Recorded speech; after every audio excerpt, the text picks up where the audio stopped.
In 1930 a boy was born. He lived in a house with no lawn. He didn't take long before he grew, mind you not much taller than a Lou, into a very talented man, an inventor, as a trophy to prove it. A hard-working farmer, a mechanic, a handyman, as long as there's wire around. A builder, those pigs didn't complain. A helper, to most of Beverley. A fruit and veggie gardener, a valuable member of the men's shed. A bowler, a good husband, a father of 4 lovely girls, and at last but no means least, an old bugger who is 80.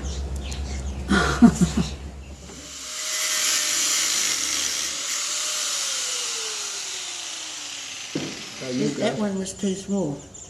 There's your brick one. Oh, all right. Oh, Here's your other one. That's one up back. And what are these things, do you think? They must have been the original, but they'd be too small now. No, you've had that thread in there and now and you water. I haven't seen good ideas. I've made them before. I've seen them, you know, like different things, all my sheep handlers, all the stuff I've painted. It's not been what I've looked at. It's what I've wanted to do. When I'm doing something, and it's not easier to do, well, I make something to do it. Like my wool out there, front end loader, you know, loading my wool. I was on my own out there. But you've got to get out of the tractor and roll the bale into the bucket. So I got a magnetic clutch off a air conditioner and fixed up a hook in the front of the bucket. And when you drove up to the bale, you tilted your bucket and this laid over the top, and you just flicked your switch off in the cab and it dropped down and hooked the bale, and you tilted your bucket and put it back in the bale in the bucket. When you lifted it up, it was weighted and it come back, this thing did, and the magnets grabbed it when you had it switched on, and then when you wanted to take your bale out, you just tipped it and it went out. Load the truck. I load the truck without getting off the front end loader with that. I couldn't find anything to handle sheep in that was any good. So I made this one, and I won Darren, Inventor of the Year at Darren with it. There it is there, that's the sheep handler. And that's out their place. This was done for advertisement on the TV. DE Engineers, manufacturers of the Murray Sheep Handler, would like to introduce the best in sheep handling. There's the tyre that lifts it. Single-handedly, you can now carry out a multitude of tasks and treatments with ease of operation and less back pain. The sheep handler is fully mobile, allowing easy transportation. The unique pneumatic design allows it to be connected to your flow compressor. With the fees of the sheep in. Manufactured and sold by DE Engineers. They made about 80 of them, and then of course the slump in the wool price. I've got a gas producer down there. I built at the men's shed, you know, for a demo to show people what it used to be like. Engine runs on it. We started up. Anyway. Thank you. Well, I was only going to school those days. My brother was very good with all this stuff, but my dad wasn't. And before I could drive, I used to get on the gas spring, you know, so that he could drive. And I'd light it up and get it going. And the first thing I made of the whole lot, we used to have a hand blower. Used to turn it like that, you know, hand blower to light the fire up. Anyway, there was electric blowers out those days, Electrolux, and they were, I don't know what, like £20 or something. And we never bought one because, you know, we never had a lot of money. So I got an old motor horn that the old ones used to spin, and I soldered blades onto that and made a blower out of it. So we had electric ones to turn the handle. That's the first thing I made. What's the principle there? You got this cylinder full of charcoal. You got a lid at the top, so and an over centre catch on it, so it's airtight. Down here you've got over side there you've got another steel plate that with a hole in it about so big, and then you've got your pipe coming out and round through here, an air cleaner, and then you've got to put a vacuum cleaner on something this other side, and you get a wick, asbestos wick, and dipped in Kero, and you light it, and it's sucked into the then gets the fire going, and when the fire gets going, it heats the coal in here, gas comes out of it, and the engine runs on it, like they did during the war. That's how I put my crop in. 2 tractors hooked together, Scarifier and a combine, and I started that in 1970, and that went right through for 30 years till they got these others. And there's a lot of farmers around, they didn't have 2 tractors together, but they had a bigger tractor and hooked their Scarifier and combine together, and you ripped it up and sewed it at the same time.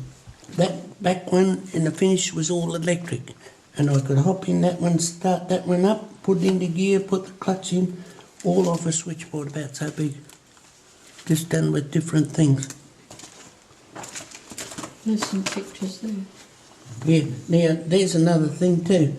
These tractors were wrecking my back, and I couldn't drive them too rough, and going up and down, front jumping up and down. So I took the front off and put truck axle on and springs and shockers.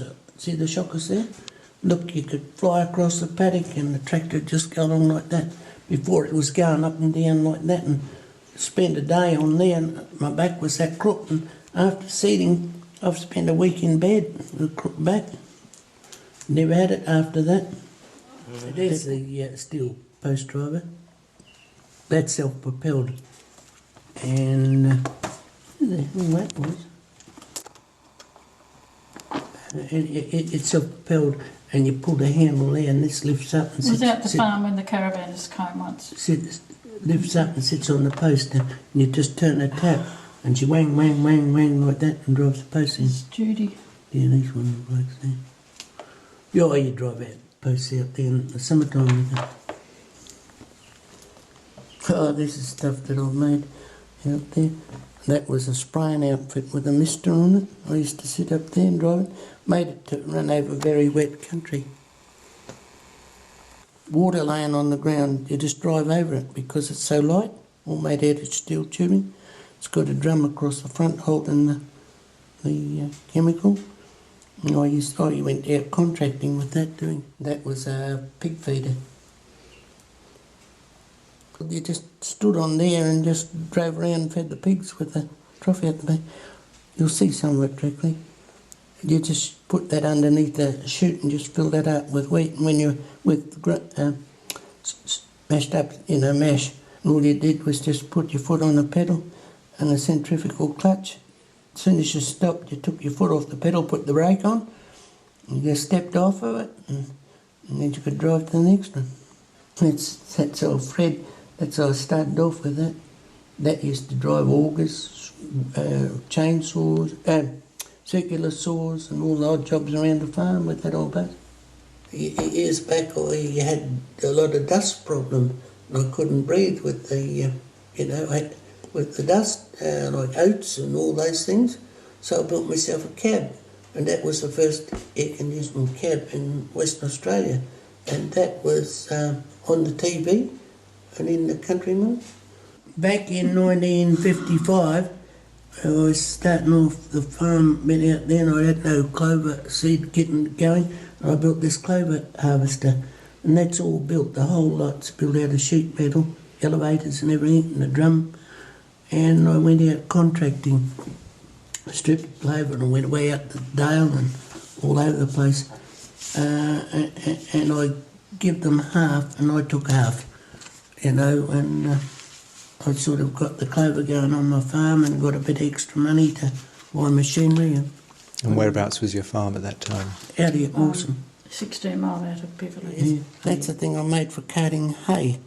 And there was a pickup there, and the bales go in, and every time they went in, they were a ratchet pushed them around one bale ready for the next one, and then when you wanted to unload, you set them going, and they kept pushing them out the top. I carted 980 of those square bales one day and stacked them on my own. This is another sort of workbench lifter or anything. You can put it on the floor and see. You can work on that any height you like. and you can lift up things, put it in the back of your vehicle.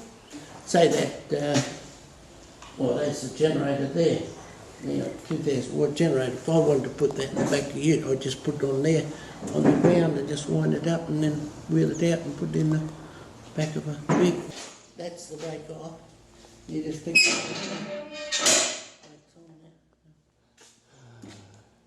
Here's a wheel trolley.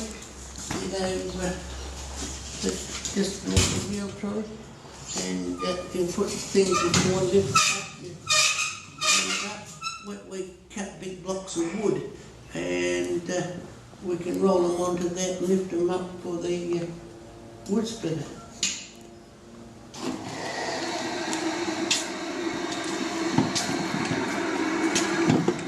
It's got a rheostat here for your speed. Rheostat on there. See this handle? You can alter your speed on. That's going backwards, now it's forwards. And then it's got a tipping mechanism as well, is it? Oh, yeah.